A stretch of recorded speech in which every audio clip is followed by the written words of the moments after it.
శభాష్. కాసేపట్లో ఆ కళ్యాణి ఇల్లంతా క్లీన్ చేసొస్తుంది.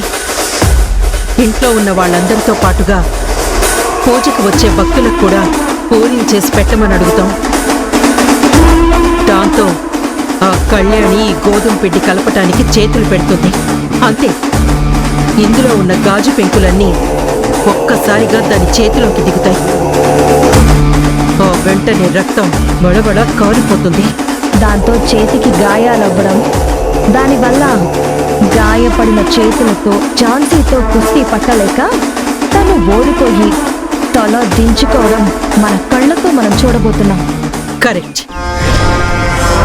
ఇన్ని రోజులుగా ఈ బేబమ్మని అందరి ముందు నవ్వులు పాలు చేసి అవమానంతో తలదించుకునేలా చేసిన కళ్యాణికి ఈ గాజు పెంకుతోనే బుద్ధి చెప్పబోతున్నాను. జరగబోయే కుస్తీ పోటీల్లో దాన్ని ఓడించి బేబమ్మ కొట్టబోయే చావు దెబ్బ ఏంటో దానికి రుచి చూపించబోతున్నాను. అంటే ఆ గోధుమ పిండిలో గాజు పెంకులు వేసి కళ్యాణి చేతులకు గాయం చేయాలని చూస్తున్నారా? కుస్తీ పోటీలో ఓడించడానికి ప్లాన్ చేస్తున్నారా? భగవంతుడా, ఏంటి స్వామి ఈ విపరీతం? ఎలాగైనా అమ్మాయిని కాపాడే భారం మీదే తండ్రి. ఆ గోధుమ పిండి కలపకుండా ఎలా ఆపాలి? ఆ అమ్మాయికి ఎలా సహాయం చేయాలి?